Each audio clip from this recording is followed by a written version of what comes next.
ഇവിടെ രാഷ്ട്രീയമായിട്ടൊരു മാർച്ച് നടത്താൻ, അന്തസ്സായിട്ട് രാഷ്ട്രീയം പറഞ്ഞിട്ട് മാർച്ച് നടത്താൻ പറ. എന്തിനാ ഈ ഡ്രാമ കാണിക്കുക? എന്തിനാ ഓവറാക്കുന്നത്? ഭിന്നശേഷി വിദ്യാർത്ഥികളെ പറ്റി ഇവിടെ ആരെങ്കിലും ഒരു വാക്കെങ്കിലും വേണ്ടിയിട്ടുണ്ടോ?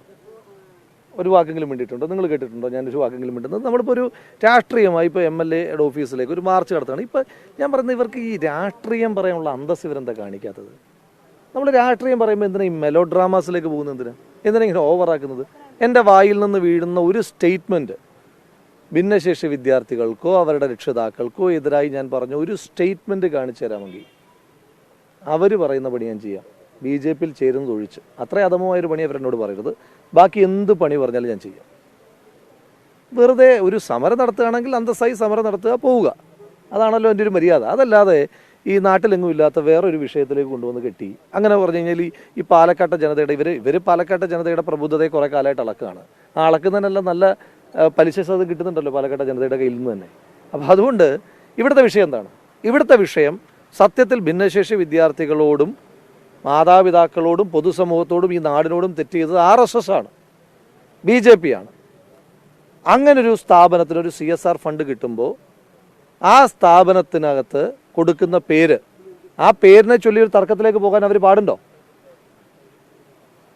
അപ്പോൾ ആ തർക്കം തുടങ്ങി അവരെ അപമാനിച്ചത്, ഈ നാടിനെ അപമാനിച്ചത്, പാലക്കാടിൻ്റെ മതേതര പാരമ്പര്യത്തെ അപമാനിച്ചിരിക്കുന്നത് BJP ആണ്. BJP ഈ നാടിനോട് എത്ര മാപ്പ് പറഞ്ഞിട്ട് ഒരു കാര്യമില്ല.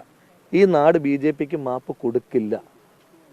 അത് ഇതിനോടൊക്കെ ഒരുപാട് തവണ തെളിയിച്ചിട്ടുള്ളതാണ്, വീണ്ടും തെളിയിക്കും. അത്രേ ഉള്ളൂ. BJP ഇതുമായിട്ട് മുന്നോട്ട് പോകാനുള്ള ഒരു തീരുമാനത്തിലാണ് കോൺഗ്രസ്. നമ്മളിതുമായിട്ട് മുന്നോട്ട് പോകുന്നുണ്ടല്ലോ. അവർ മുന്നോട്ട് പോകുന്നുണ്ടോ ഇല്ലെന്ന് എനിക്കറിയില്ല. നമ്മളിതുമായിട്ട് മുന്നോട്ട് പോകുന്നുണ്ട്. വരും ദിവസങ്ങളിൽ ഈ വിഷയവുമായി ബന്ധപ്പെട്ട് നാടിനെ വിഭജിക്കുവാനുള്ള ഇവരുടെ എല്ലാത്തരം ശ്രമങ്ങളെയും സൂപ്പർ എക്സ്പോസ് ചെയ്യുന്ന തരത്തിലുള്ള സമരപരിപാടികൾ, പ്രതിഷേധ പരിപാടികൾ, രാഷ്ട്രീയ പരിപാടികൾ, നിയമപരമായ പോരാട്ടമെല്ലാമായി നമ്മൾ മുന്നോട്ട് പോവുകയാണ്. അതിനകത്തൊന്നും ഒരു തർക്കവുമില്ല. തീർച്ചയായിട്ടും നമ്മളത് കോടതിയെ സമീപിക്കുന്നുണ്ട്. അതുപോലെ തന്നെ തദ്ദേശ സ്വയംഭരണ സ്ഥാപന വകുപ്പ് മന്ത്രിക്ക് ഞാൻ നേരിട്ട് പരാതി കൊടുത്തിട്ടുണ്ട്. ബഹുമാനായ മുഖ്യമന്ത്രിക്ക് നേരിട്ട് പരാതി കൊടുത്തിട്ടുണ്ട്. അപ്പോൾ അതിനകത്തൊക്കെ ഒരു പോസിറ്റീവ് എന്താണ് പ്രതീക്ഷിക്കുന്നത്.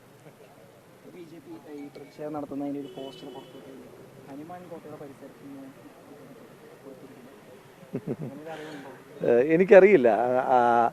ഞാൻ പറഞ്ഞല്ലോ, അതായത് BJP-ക്ക് രാഷ്ട്രീയം പറയാൻ അറിയില്ല. എപ്പോഴും മറ്റെന്തെങ്കിലുമൊക്കെ പറഞ്ഞ് വിഷയത്തിൻ്റെ ഒരു ഫോക്കസിനെ മാറ്റാനുള്ള ശ്രമമാണ് നടത്തിക്കൊണ്ടിരിക്കുന്നത്. അവരോട് ഹനുമാൻ സ്വാമി ക്ഷമിക്കട്ടെ എന്നാണ് എനിക്കാകെ പ്രാർത്ഥിക്കാനായിട്ടുള്ളത്. ഹനുമാൻ സ്വാമി അവരോട് ക്ഷമിക്കട്ടെ എന്ന് മാത്രമേ എനിക്ക് ആ വിഷയത്തിനകത്ത് പ്രാർത്ഥിക്കാനായിട്ടും പ്രതികരിക്കാനായിട്ടുള്ളൂ.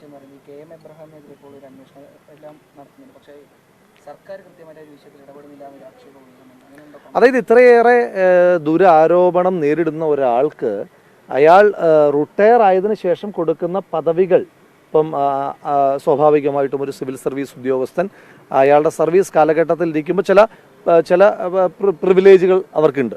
അത് നമുക്ക് നിഷേധിക്കാൻ കഴിയില്ല. എങ്കിൽ പോലും സർക്കാരിന് ഇടപെടാൻ കഴിയും. പോസ്റ്റിങ്ങുകൾ കൊടുക്കുന്നതിനകത്തൊക്കെ സർക്കാരിന് കൃത്യമായിട്ട് ഇടപെട്ടിട്ടുണ്ട് സർക്കാരുകൾ. പക്ഷേ റിട്ടയർ ആയ ഒരു ഉദ്യോഗസ്ഥനെതിരായിട്ട് ഇത്ര ഗുരുതരമായ ആരോപണങ്ങൾ ഉണ്ടായിട്ടും അയാളെ അതിനേക്കാൾ മെച്ചപ്പെട്ട എത്ര പദവികളിലാണ് ഇരിക്കുന്നത്. കഴിഞ്ഞ ദിവസം ഞാനൊരു നിങ്ങളൊരു മാധ്യമത്തിൻ്റെ ഒരു റിപ്പോർട്ട് കേട്ടത്, ഏതാണ്ട് ഒരു വർഷം 17,000 കോടി രൂപ ക്രയവിക്രയം ചെയ്യേണ്ടുന്ന പല തസ്തികകളിലാണ് അദ്ദേഹം ഇരിക്കുന്നത്, സബ്ജക്ട് ടു കറക്ഷൻ. നിങ്ങളുടെ വാർത്തയുടെ അടിസ്ഥാനമാണ് ഞാൻ പറയുന്നത്. അപ്പോൾ എന്തായാലും ഇത്രയേറെ സാമ്പത്തിക ആരോപണങ്ങൾ നേരിടുന്ന ഒരാൾക്ക് കേരളത്തിൻ്റെ പൊതുഖജനാവിൽ നിന്ന് ഇത്രയേറെ പൊതുപണം ചിലവഴിക്കുന്ന പദവികൾ നൽകാമോ എന്ന് സർക്കാർ ആലോചിക്കണം. സർക്കാരിന് അദ്ദേഹത്തെ ഒന്നും പറയാൻ കഴിയില്ല. കാരണം ഈ സർക്കാരിൻ്റെ മുഖവാചകം എന്താണ്? തലവാചകം എന്ന് പറയുന്നത് തന്നെ അഴിമതിയും സ്വജനപക്ഷപാതവുമാണ്. അപ്പോൾ അങ്ങനെ ഒരു സർക്കാരിൽ നിന്ന് പ്രതീക്ഷിക്കുന്ന നിയമനങ്ങളൊക്കെ തന്നെ സംഭവിക്കുന്നു.